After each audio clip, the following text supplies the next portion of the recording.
위기의 때를 만났을 때, 이런 제목으로 하나님 말씀을 함께 나누겠습니다. 저는 오랫동안 테니스를 했는데요. 테니스라든지 탁구라든지 이렇게 시합을 해보면은 그 사람이 어떤 성품을 가졌는가가 드러나게 되어 있습니다. 그런데 그 사람이 어떤 성품이 있는가를 아는 또 다른 방법이 하나가 있습니다. 그것은 그 사람이 위기를 만났을 때 어떻게 하는가를 보면 알 수 있습니다. 수많은 사람들은 살아가면서 위기를 만납니다. 그런데 위기는 갑자기 오는 것이지, 위기는 미리서 예고하고 온 적이 별로 없습니다. 지지난주에는 가까이서 목회하는 저희 친구 목사님 교회에 아주 슬픈 일이 하나 있었습니다. 목사님의 아들이 41살인데 갑자기 심장마비로 자다가 세상을 떠났습니다. 너무나 큰 충격이었고 너무나 큰 슬픔이었습니다. 그러나 그 슬픔을 극복하고 장례를 치고 났는데 바로 일주일 후에 2살 많은 43살 먹은 또 젊은 집사가 심장마비로 세상을 떠났습니다. 한 교회에서 이렇게 젊은 집사 2사람이 출수상이 나고 나니까 공동체가 겪는 아픔은 말할 수가 없이 어려웠습니다. 그런데 그렇게 어떻게 젊은이가 그리 갑자기 죽을 수가 있냐? 일단 큰 기업 같은 경우는 회사에서 정책적으로 건강검진을 의무적으로 시키기 때문에 미리서 그런 위험한 병들은 잡아낼 수가 있는데, 자영업을 한다든지 아니 평상시에 자기 건강에 대한 자신감을 가지신 분들은 그런 관리를 잘 하지 않죠. 그래서 그 아버지가 미리서 야, 건강 좀 해봐라, 몸 좀 돌봐라 라고 했을 때마다 자신감 있게, 아유 아버지 제가 젊은데 이 나이에 하면서, 젊고 이 나이라는 말로 그런 것을 듣지 않았다고 합니다. 여러분은 지금 살아가면서 나에게는 어떤 모습의 위기가 오고 있는지, 건강상의 위기가 오고 있는지, 재정적인 위기가 오고 있는지, 가족의 위기가 오고 있는지, 공동체의 위기가 오고 있는지, 그 위기는 언제 오는지, 어떻게 오고 있는지, 또 그 위기가 왔을 때 어떻게 알 수가 있는지에 대해서 오늘 말씀을 통해서 생각해 보고 싶습니다. 이 말씀은 한 주 전에 준비한 것이 아니고 아주 상당히 몇 주 전에 준비를 했었는데, 창립 기념 행사가 있고 또 교육자 복원주일 행사가 있고 그래서 좀 미루다가 이제 한 3, 4주 만에 하게 돼서, 다른 설교보다 이 설교는 오랫동안 제 마음속에 묵상하고 자신을 좀 돌아보는 시간을 가진 다음에 드리는 설교가 되겠습니다. 오늘 본문 내용은 이런 내용입니다. 여러분 성경을 보시면 예수님께 제자들에게 말씀하실 때 모두 걸려서 넘어질 것이다 그러면서 성경에 있는 말씀에 목자를 치면 양떼가 흩어질 것이다 라고 했습니다. 그때 29절에 베드로가 뭐라고 그러죠? 모두가 걸려 넘어질지라도 나는 그렇지 않을 것입니다 라고 얘기합니다. 그때 30절에 예수님이 아주 유명한 전설적인 말씀을 하시죠. 그래? 너는 오늘 밤에 닭이 2번 울기 전에 나를 3번이나 모른다고 부인할걸? 이렇게 주님이 예언의 말씀을 하십니다. 그때 31절에 베드로가 뭐라고 그럽니까? 31절 한번 다 성경 펴서 같이 보세요. 베드로가 뭘 주면서? 힘을 주면서 말합니다. 뭐라고 그래요? 예? 선생님과 함께 죽는 한이 있을지라도 절대로 선생님을 모른다고 하지 않겠습니다 라고 힘주면서 얘기했습니다. 그때 베드로와 함께 제자들 모두 다 그렇게 말했습니다. 여러분, 언제가 위기예요? 언제가 위기가 가까이 온 거예요? 자신만만할 때가 위기가 가까이 온 겁니다. 베드로는 자신만만했습니다. 그런데 예수님께서는 십자가에 달려 돌아가시기 몇 시간 전 상황을 알고 계셨습니다. 지금 예수를 몽둥이로 잡으러 온 사람이 바로 앞에 있다는 걸 알고 있었습니다. 예수님은 위기가 가까이 오고 있다는 사실을 알고 있었지만 제자들은 위기를 깨닫지도 못했고 그렇게 호언장담했습니다. 어쩌면 제 친구 목사 교회에 일어난 그런 연 2주의 줄초상도 그렇게 해서 나온 것이 아닌가라는 생각이 듭니다. 성경을 읽어보신 분들은 잘 아시겠습니다만은 베드로가 이렇게 큰 소리에 빵빵 쳤지만 예수님의 예언대로 베드로는 예수님을 3번씩이나 모른다고 부인을 합니다. 그것도 그냥 부인한 게 아니라 목숨을 걸고 저주코 맹세코 부인합니다. 그럼 여기서 우리가 볼 수 있는 것은 베드로가 그렇게 호언장담한 건 거짓말로 호언장담했나요? 아닙니다. 그 사람은 거짓말할 사람이 아닙니다. 그렇다면 위선으로 했나요? 아닙니다. 베드로는 주님을 사랑했던 사람입니다. 베드로는 목숨을 바칠 각오도 있는 사람이었습니다. 그런데 왜 그렇게 막상 죽음 앞에서 예수를 부인하고 말았습니까? 그것은 베드로가 너무 자신만만하다가 넘어져 버린 것입니다. 사람은 마음만 먹으면 된다는 자신만만함이 있었기 때문에 결국 이렇게 실패하고 예수를 부인해 버린 것입니다. 여기 신앙생활 하시거나 목자, 목녀로서 목양사역 하신 분들이나 집사나 장로, 권사로서 교회를 섬기는 사람들 중에 이렇게 자신만만한 사람이 있잖아요. 조심해야 됩니다. 그 사람은 고린도서 10장 12절에 보면은 베드로가 한 말을 기억하셔야 됩니다. 서 있다고 생각하는 사람은 넘어지지 않도록 조심하십시오. 선 줄로 생각하면 넘어질까 조심해야 되는데 자신만만합니다. 자신만만하죠.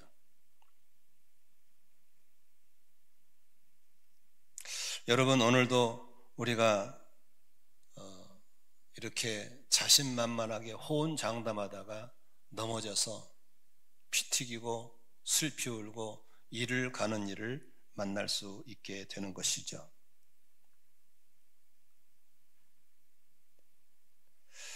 여러분의 삶 속에 이런 슬픈 일이 없어야 될 줄로 믿습니다.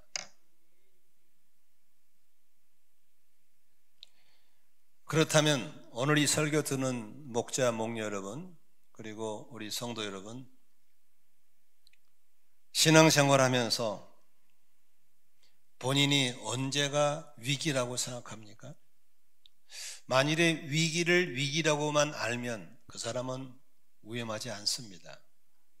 왜냐하면 얼음판에서 넘어질지도 몰라 조심해야 돼 라고 하는 사람은 절대 안 넘어집니다. 그러나 얼음판에서 자신만만한 사람들은 넘어집니다. 저는 1986년도에 운전면허를 땄습니다.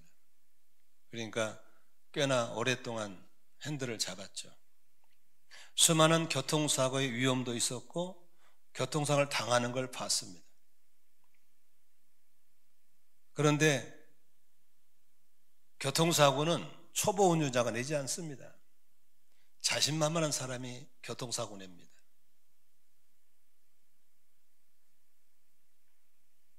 자신만만한 사람들의 공통점이 2가지가 있습니다. 첫째로 하나님을 의지하지 않습니다. 하나님의 도움 없이도 목자 목녀 잘할 수 있어요. 하나님 도움 없이도 엄마 아빠 노릇 잘할 수 있어요. 하나님 도움 없이도 직분 잘 감당할 수 있어요. 하나님 도움 없이도 신앙생활 넉넉하게 잘할 수 있어요. 하나님 도움 없이 사업 잘할 수 있어요. 이런 분들은 절대로 하나님 의지하지 않습니다. 그런데 이런 사람들 곁에는 넘어질 일이 가까이 와 있습니다. 성경에 다윗 왕이 나옵니다. 다윗 왕은 참 대단한 사람이었습니다. 주변을 통일하고 나라를 크게 세우고 백성들을 평안하게 만들었던 훌륭한 왕이었습니다. 그러나 다윗의 일생기를 돌아봤을 때 가장 치욕스러운 장면이 있습니다. 그것은 성적으로 넘어져서 자기 부하의 부인을 건드리고 그리고 그걸 합리화시키기 위해서 그 여인의 남편을 죽이고 거짓말하고, 그래서 10계명 중에서 5가지 계명을 어깁니다. 살인했죠, 간음했죠, 남의 아내를 탐 도둑질했죠, 거짓말했죠, 이웃의 아내를 탐했죠. 이렇게 5가지의 계명을 어긴 아주 평생의 큰 죄를 짓습니다. 근데 여러분, 다윗이 언제 그런 죄를 지은지 아세요? 승승장구할 때 그런 죄를 지었습니다. 본인이 전쟁터에 가지 않아도 전쟁을 이길 때, 부하들만 내보내고 진두지휘만 해도 될 때 그는 궁궐에 있었습니다. 다 전쟁하고 있을 때 자기는 궁궐에 있었습니다.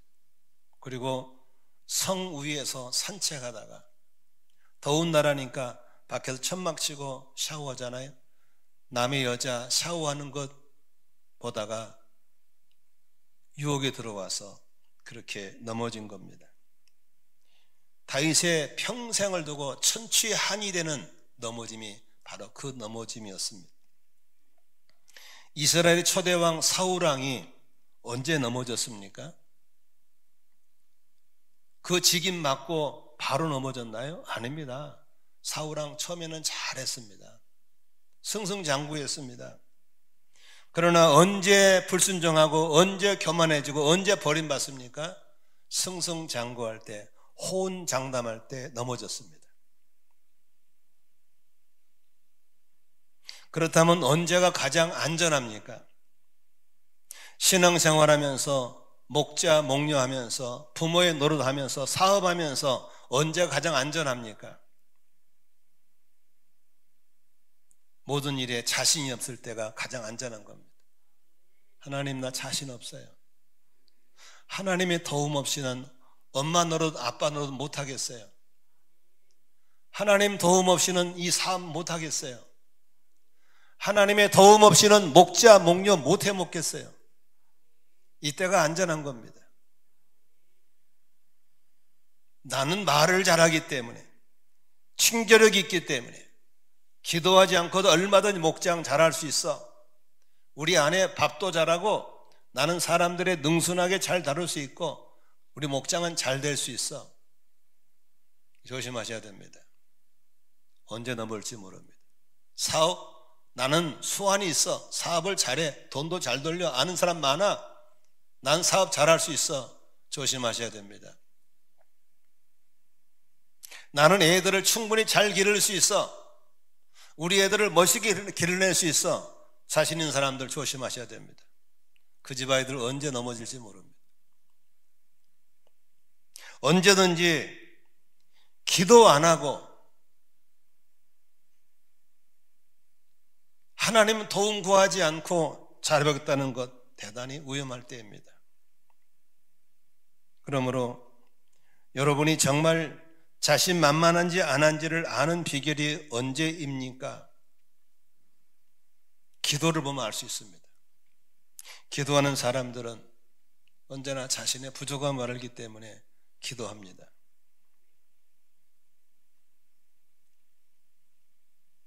오늘도 우리가 주 앞에 자신만만한 데서 벗어나셔서 하나님을 의지할 수 있기를 주의 이름으로 축원합니다. 하나님의 능력은 약한 데서 완전해지는 겁니다. 여러분, 바울 사도가 고린도 교회들이 이렇게 편지를 씁니다. 12장 9절에 주님께서는 내게 이렇게 말씀하셨습니다. 네 은혜가 내게 족하다. 내 능력은 약한 데서 완전하게 된다. 그러므로 그리스도의 능력이 내게 머무르게 하기 위하여 나는 더욱더 기쁜 마음으로 내 약함들을 자랑하려고 합니다. 그러므로 나는 그리스도를 위하여 병약함과 모욕과 궁핍과 박해와 곤란을 겪는 것을 기뻐합니다. 내가 약할 그때 오히려 내가 강하기 때문입니다. 바울에게는 남이 모르는 몸에 가시가 있었습니다. 하나님께 기도해서 하나님이 가시 좀 제거해 주세요. 이게 몸 육체적인 병인지 무슨 가족들이 문제 모르겠어요. 하나 있었어요. 하나 그런 결점이 있었어요. 이것만 뽑아주면 내가 전도를 참 잘하겠는데, 이것만 뽑아주면 내가 참 열심히 일할 텐데 계속 기도했어요. 하나님이 안 뽑아주는 거예요. 계속 기도할 때 마지막 하나님이 하신 말씀이 그거예요. 네 은혜가 족하다. 내 능력은 약한 곳에 머물러 있다라고 했습니다. 하나님의 능력은 내 약한 부분, 나의 핸디캡 속에 멈춰 있는 겁니다. 그래서 바울 사도는 오늘 성경에 그렇게 말하고 있습니다. 그리스도의 능력이 내게 머무르게 하려고 나는 더욱더 기쁜 마음으로 내 약점들을 자랑한다고 했습니다. 사람들은 상대방에게 자기의 약점을 얘기하지 않습니다. 강점, 남보다 더 뛰어난 것, 그것만 자꾸 얘기하게 됩니다. 근데 바울은 반대로 했습니다. 나는 이런 약함이 있습니다. 이런 핸디캡이 있습니다 라고 했습니다. 그 약함 때문에, 그 핸디캡 때문에 이겨내기 위해서 하나님을 더 의지하게 되고 더 기도하게 됐다고 하는 것입니다. 여러분들이 신앙생활 속에 내가 자신만만한지 안 한지를 아는 비결 두 가지가 있습니다. 한번 스스로 테스트를 해보시기 바랍니다. 내가 자신만만한지 안 한지 아는 비결은 기도를 하냐 안 하냐에 달려 있습니다. 나는 자녀 양육에 자신만만해. 두고 봐. 우리 자식들을 잘 키워낼 테니까. 이런 분들은 기도하지 않습니다. 근데 제가 해보니까 가장 어려운 게 자식입니다. 지금도 어렵습니다. 정말 어렵습니다. 잘 키우고 싶은데 안 됩니다. 잘 되기를 바라는데 안 됩니다. 가장 어렵습니다. 그래서 저의 기도의 많은 부분을 자식들을 위한 기도합니다. 하나님, 때로는 자식이 없는 분들을 부러워할 때도 있습니다. 부자식이 상팔자라더라. 제 선배 중에 빈국마마가 있어요. 빈국마마. 아기가 안 생겨요. 아기가 없어요. 만나리 형님, 때로는 형님이 부럽습니다. 왜 내가 부러워? 부자식이 상팔자 아닙니까? 그러나 자식을 얻는 또 기쁨도 있습니다. 목회 오래 하면, 이렇게 저처럼 오래 하면 누가 그러더라고요. 목사님 올라가면 설교 줄줄 나오잖아요. 줄줄 안 나옵니다.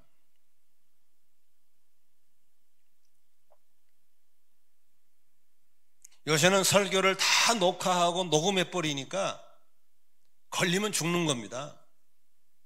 얼마나 어려운지 모릅니다. 그래서 기도하는 겁니다.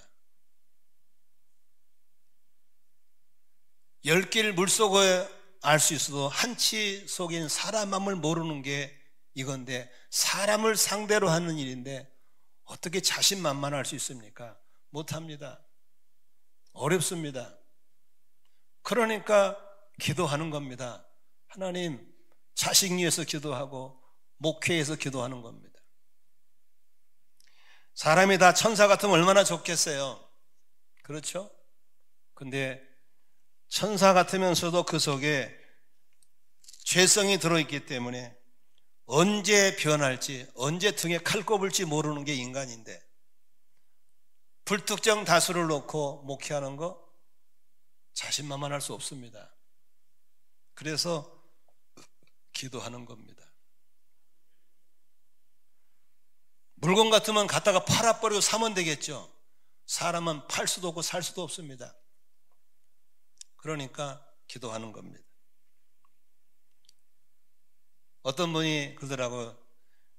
스트레스 중에 가장 큰 스트레스가 돈 문제라더라고요. 그렇죠. 돈 문제 어렵죠. 돈이 마음대로 돌면 제일 재밌는 게 사업이죠. 돈이 막히고 갚아야 되는데 돈이 안 돌 때 이자는 쫓아오지 어떻게 합니까? 그래서 사업하다가 남의 부도 내가지고 난 망하게 할 수는 없잖아요. 기도하는 겁니다. 여러분이 자신만만하고 뻥뻥 사람인지 아닌지는 아는 비결은 지금 여러분 기도하고 있습니까? 기도 안 하고 있습니까? 죄송하지만 기도 안 하신 분들은 자신만만한 사람입니다. 아니면 삶을 포기한 사람들입니다. 자신농사 포기한 사람들은 나가 죽어라 이 새끼야. 기도 안 해줍니다. 기대도 안 해버립니다. 그것은 아니라고 생각합니다. 자신만만하면 기도 안 하든지 아니면 자식에 대한 기대감은 있는데 자신이 없을 때는 뭐 해야 됩니까? 기도해야죠. 아멘이시죠? 하나님이 우리 아이를 붙잡아 주시도록 기도해야죠. 밖에는 마귀 새끼들이 득실거리고 있는데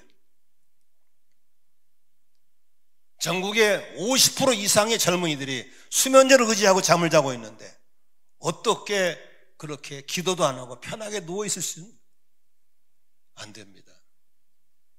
나라의 씨가 말라져 가고 있는데 가문이 끊어져 가고 있는데 어떻게 기도 안 할 수 있습니까? 기도해야죠.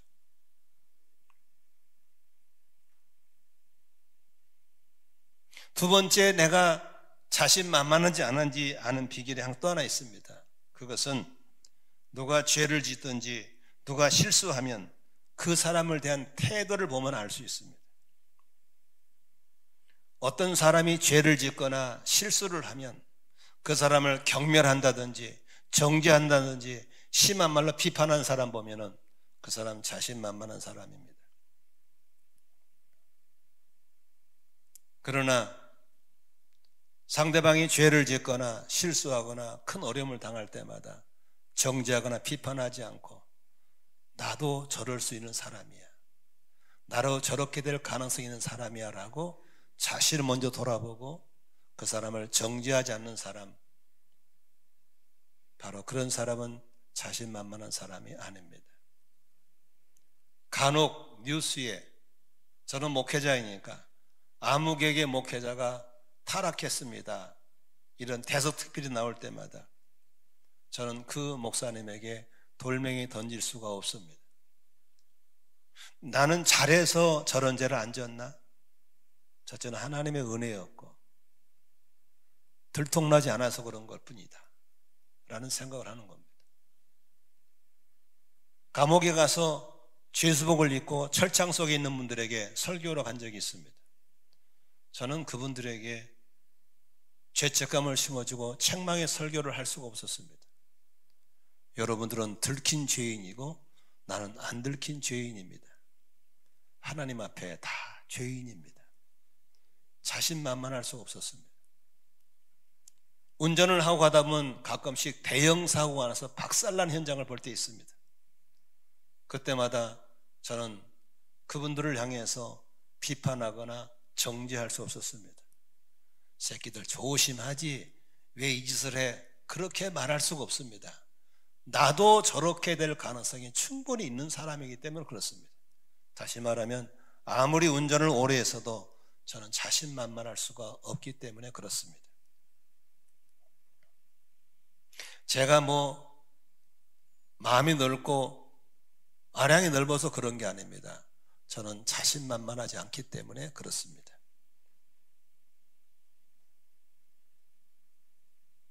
젊은이들이, 자녀들이 내게 마음에 안 들을 때도 너희 자식은 왜 저렇게 소리를 할 수가 없었습니다. 왜냐하면 그의 모습이 바로 제가 어렸을 때, 성장할 때 부모에 대한 태도였습니다. 다만 한마디는 합니다. 너도 나처럼 나이 먹어봐. 그러면 내 마음을 알 때가 올 거야. 좀 심할 때는 너 그렇게 하면 내 무덤 앞에 와서 울게 될걸. 심할 때는 그렇게 합니다. 그래서 저는 고민하고 있습니다. 무덤도 없애고 가야 되겠다 생각합니다. 찾아오지 못하도록.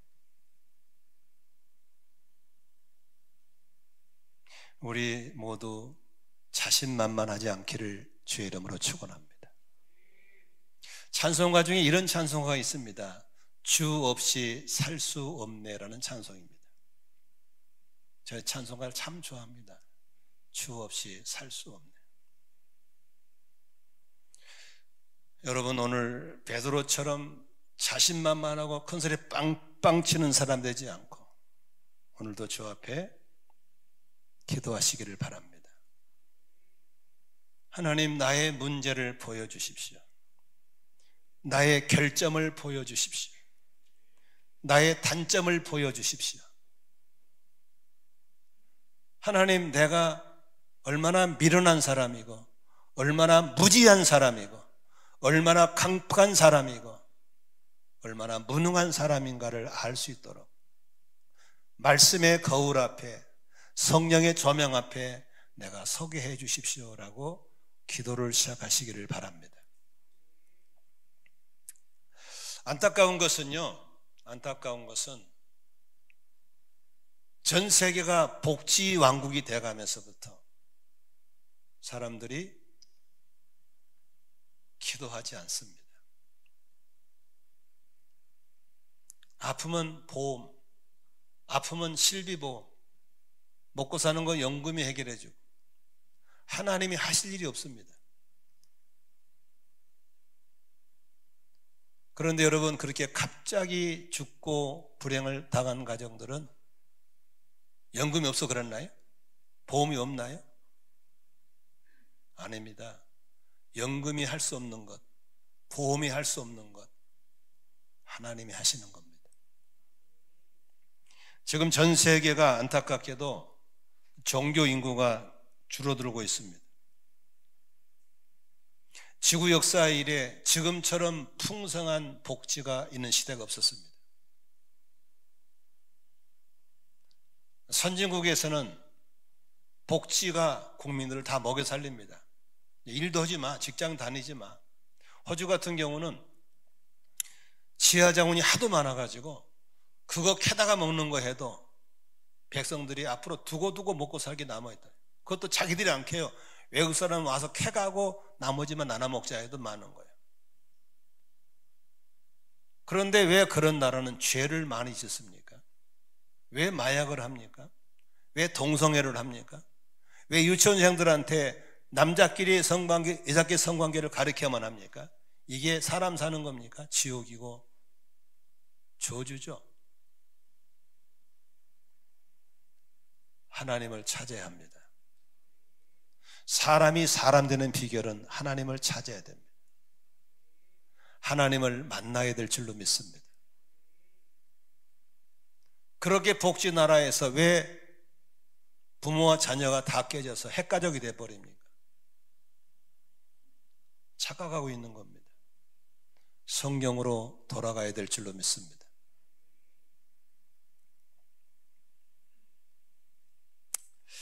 재미있는 것은 32절, 33절 볼까요? 같이 한번 읽겠습니다. 그들은 겟세마네라고 하는 곳에 이르렀다. 예수께 제자들에게 말씀하시기를 내가 기도하는 동안에 너희는 여기 앉아 있어라 하시고 누구를 데려갑니까? 베드로와 야고보와 요한을 데리고 가셨습니다. 예수님은 매우 놀라고 괴로워하기 시작했습니다. 예수님이 왜 괴로워하셨죠? 예수님은 다가온 위기를 알고 계셨습니다. 그런데 여기서 잘 보세요. 왜 그 제자들 중에서 베드로와 야고보와 요한을 데리고 갔을까 궁금하시죠? 수제자니까 데려갔겠지. 아닙니다. 첫째, 베드로는 조금 전에 그냥 자신을 믿고 뻥뻥 큰 소리 쳤습니다. 다시 말하면 자신만만하게 뻥뻥 큰 소리 친 사람들은 기도할 필요성을 주님이 아신 겁니다. 야고보, 요한 같은 경우는 언제 큰 소리 뻥뻥 쳤죠? 성경에 보면 이런 게 있습니다. 예수님께서 높은 지위에 있을 걸 알고 누가 찾아오죠? 야고보와 요한이 찾아옵니다. 찾아오셔서 뭐라 그러죠? 우리에게 임금이 내시면 한 자리 주십시오라고 얘기합니다. 한 자리 주십시오. 그때 예수님께서 하신 말씀이 너희가 뭘 모른다. 내가 마시는 고난의 잔을 마실 수 있겠냐고 묻습니다. 그때 그들이 뭐라 그래요? 아유, 한 자리 안 하고 말지 내가 그거 못 마셔 그랬나요? 마실 수 있습니다. 그들이 빵 쳤습니다. 그때 예수님께서 야고보 요한을 찍었습니다. 아, 쟤도 뻥이 세구나. 저놈도 기도할 놈이구나를 안 겁니다. 베드로와 야고보 요한은 주님을 따르면서 목적을 위해서라면 뭐든지 할 수 있다고 자신만만한 사람들이었습니다. 그걸 보신 예수님은 저놈들은 뭐가 필요한 사람들이다? 기도가 필요한 사람들을 알고 있었던 겁니다. 저는 가끔씩 성도들을 유심히 보면서 지나치게 자신이 넘치는 사람들을 볼 때마다 보입니다. 넘어지겠구나. 혼점 나겠구나. 기도해야 되는데. 그러면 제가 직접 기도하세요. 그럼 튀니까 우회적으로 알려줍니다. 그런데 깨달은 사람들은 많지 않습니다. 대체적으로 목사님이니까 상투적으로 그렇게 말씀하지 짚고 넘어가 버립니다. 그런데 조금 있으면 반드시 넘어집니다. 수없이 봤습니다. 그래서 혹시 목사님 우회적으로 옆구리 찌를 때 귀찮아하지 마시고 아, 목사님 뭔가 보신 게 있나 보다 하고 그냥 기도하시면 좋습니다. 아멘도 안 하고 싶으시죠?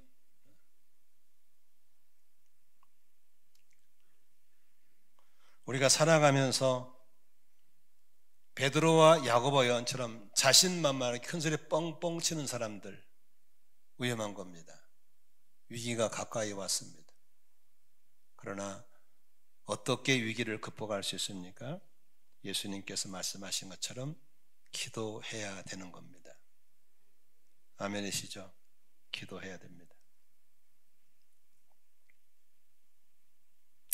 근데 이제 그들을 데리고 기도로 가셨는데 예수님은 고난 가운데 위기 가운데 기도하고 있는데 제자들은 뭐하고 있습니까? 자빠져 자고 있는 겁니다. 성경제 보시겠어요? 예수님께서 막 기도하는 거예요. 34절에 내 마음이 근심에 쌓여 죽을 지경이다. 기도하는 거예요. 그런데 제자들은 뭐하고 있어요? 자고 있는 거예요. 37절 볼까요? 시몬아 자고 있냐? 한 시간도 깨어있을 수 없느냐? 너희는 유혹에 빠지지 않도록 깨어서 기도해라 그랬습니다. 여기 말씀이 뭔 소리입니까? 기도 안 하면 어디에 빠진다? 유혹에 빠지는 겁니다. 기도 안 하면 유혹에 빠지는 겁니다. 기도하면 마귀의 시험을 분별하고 이기게 된다는 것을 말씀하신 줄로 믿습니다. 아멘이시죠? 근데 여러분 해보시면 알겠지만 기도가 됩니까? 기도가 안 됩니다. 사람이 스스로 할 수 있는 능력을 갖췄다면 그 사람은 성인군자입니다. 그래서 교회에서 그런 사람들을 위해서 이렇게 자꾸 모일 수 있는 기회를 주고 작정을 갖게 하고 제도를 만들어준 겁니다. 거기에 매이라고 하는 겁니다. 여러분 성공부 스스로 할 수 있나요? 안 합니다. 그래서 상공부를 나오라고 하는 겁니다. 상공부 안 나오고도 잘하면 얼마나 좋겠어요. 존경스럽죠. 성인군자시죠. 그래서 운영위원회에서 결의하기를 일주일에 한 번 정도 매주 월요일만큼은 주일날은 일찍 자고 올해 일찍 일어나서 애들 데리고 교회 와서 한번 아침 예배 드리고 시작하면 좋겠다 한 겁니다. 근데 훌륭한 어머님께서는 애야 자 나만 갔다 올게. 얼마나 훌륭하십니까?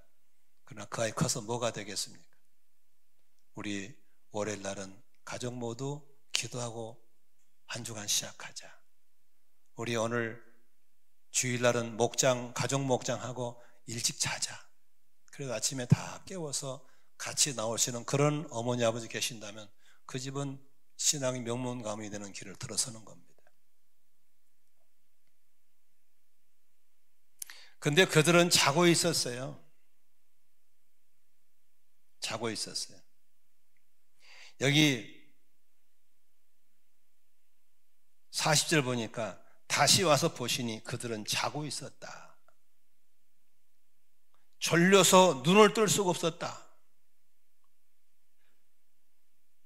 어떻게 예수님께 대답할지도 몰랐다. 얼마나 잠이 깊이 들었던지. 그때 예수님께 41절에 이렇게 세 번째 와서 하는 말이 뭐예요? 자고 쉬라. 됐다. 여러분, 기도도 때가 있는 걸 믿습니다. 기도의 때를 놓치면 안 되는 겁니다. 기도의 때를 놓치지 않기를 바랍니다.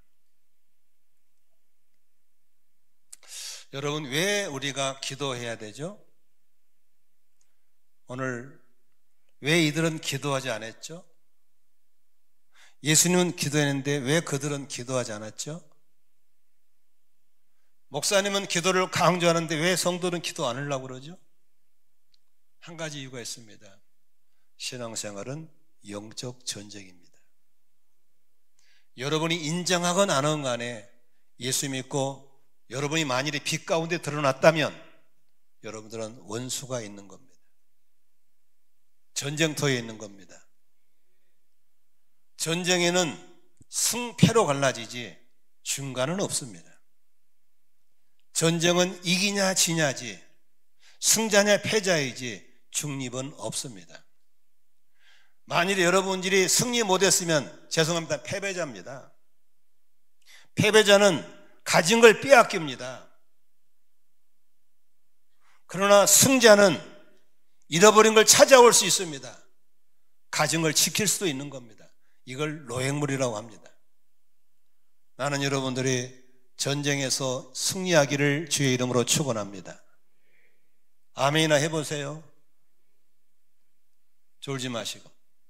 그런데 전쟁에 이기는 비결은, 영적 전쟁에 이기는 비결은 아멘으로 끝나는 게 아닙니다. 기도해야 이기는 겁니다.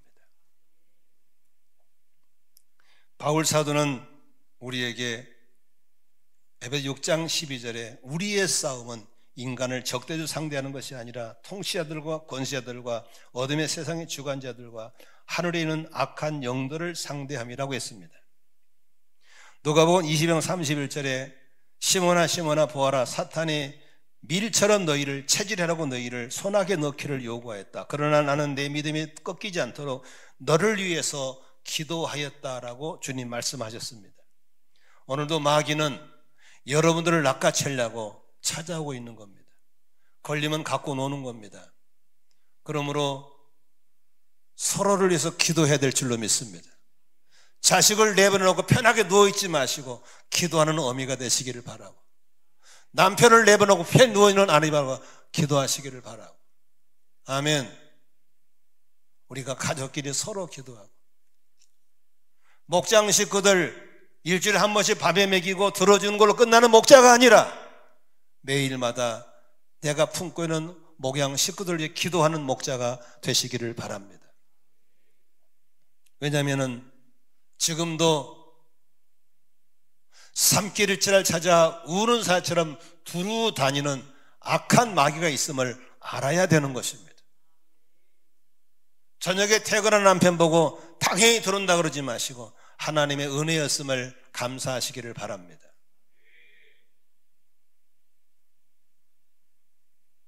우리나라는 기도할 일이 참 많습니다. 4월 10일 날 총선이 있습니다. 이분들은 법을 만드는 사람들입니다. 하나님을 경외하는 사람들이 들어가야 하나님이 기뻐하는 법을 만드는 겁니다. 그러나 마귀에게 속한 자에 들어가게 되면 악법들을 만들어냅니다. 백성들이 고통을 겪게 되어 있습니다. 법을 만드는 분들이 법을 지켜야 됩니다. 자기도 안 지키는 법을 만들어서 누가 지키겠습니까? 호주 가니까 투표를 안 하면 벌금을 내더라고. 너무 좋더라고요. 우리나라도 그랬으면 좋겠어요. 그래서 유권자가 한 표 행사를 잘해서 우리 동네 지역구 의원이기도 하지만 법을 잘 만들 수 있는 사람들을 우리가 세워야 될 줄로 믿습니다. 바로 머리맡에 김정은이는 오로지 전쟁에 미쳐서 백성들이 굶어 죽어도 핵무기 미사일 만드는 이런 나라에 우리끼리 쌈박질을 하고 정신없고 있으면 안 됩니다. 나라를 위해서 위기가 닥친다면 늦습니다. 우리가 지금도 늘 기도해야 될 줄로 믿습니다. 나라가 다음 세대 끊어져서 이제 나라가 망조가 들었는데 불구하고 기도해야 됩니다. 충청 이남에는 동네가 텅텅 비었습니다. 모든 어린이집이 다 요양원으로 바뀌어버렸습니다.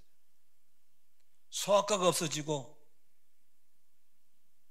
결혼하지 않기 때문에 A장이 다 문을 닫아버리고 수도권에 산다고 자만하지 마시고 나라를 놓고 기도해야 될 줄로 믿습니다. 이미 농촌 마을은 외국인이 안 오면 농촌을 돌릴 수 없게 되어버렸습니다. 우리나라 모든 영역에 다 이제 애국인들이 다 잡았습니다. 우리 청년들은 부탁합니다. 사명감을 가져야 됩니다. 화려한 생활 포기하셔야 됩니다. 어떻게 중산층을 살려고 결혼을 미룹니까? 새빵살이 살더라도 자식 낳고 살면서 가문을 이뤄야 되고 믿음의 대물림을 해야 될 줄로 믿습니다. 우리 애들이 그렇게 못하기 때문에 할 말이 없습니다만은 너무 안타깝습니다. 청년들 결혼해야 됩니다. 애 낳아야 됩니다. 무슨 세상 바람이 들어서 생육하고 번성하고 땅에 충만해야 될 주의 지상 명령을 버리고 있습니까? 안 되는 겁니다. 너무 안타깝습니다. 내가 젊은이한테 물어봤습니다. 네 나한테 솔직한 얘기 좀 해줘. 내가 몰라서 그런 거니까. 애들이 왜 결혼 안 하냐? 왜 애를 안 낳냐? 어떻게 하면 낳겠냐? 그 친구가 저한테 알려준 말이 마음에 와닿았어요. 사명감이 없습니다. 정부가 아무리 돈을 대주고 집을 줘도 애 안 낳는다는 겁니다. 사명감이 없습니다. 나는 그 친구 말이 정답이라고 생각합니다. 무슬림들은 복지도 없고 아무것도 없고 길을 쓰고 애를 낳습니다. 왜 그렇습니까? 자신들이 신이 그렇게 하라니까 하는 겁니다. 기독 청년들은 사명이 없습니다. 하나님이 결혼해서 생육 번성하라는 말을 씹어 먹어버렸기 때문에 그런 겁니다. 결혼하셔서 가정 갖고 애를 낳아야 됩니다. 불편하게 살아야 됩니다. 왜? 신을 위해서. 어렵게 살아야 됩니다. 신을 위해서. 하나님 반드시 그런 자녀들 가문에는 복을 주시고 들어 쓰실 줄로 믿습니다. 부모들이 잘못 가르친 겁니다. 죄송합니다. 우리가 잘못 가르쳤습니다. 나는 그 친구의 말이 옳다고 생각합니다. 정부에서 별짓 다 해도 애 안 낳습니다. 결혼 안 합니다. 그러나 우리 기독 청년들이 하나님의 명령 앞에 사명이라면 이제 결혼해야 됩니다. 지하실방이건 옥탑방이건 들어가야 됩니다. 세상 친구들 승용차 탈 때 자전거 타고 다니더라도 우리는 그렇게 해야만 합니다. 그런 사명을 가진 청년들이 일어난다면 우리 교회에 희망이 있고 이 나라에 희망이 있을 줄로 믿습니다. 말씀을 정리하고 마치겠습니다. 자신만만하면 위험합니다. 우리는 완전한 인간이 아닙니다. 결점투성이고 무지함이 많고 연약함도 많습니다. 우리는 어떻게 자신만만하지 않을 수 있습니까? 기도하는 겁니다.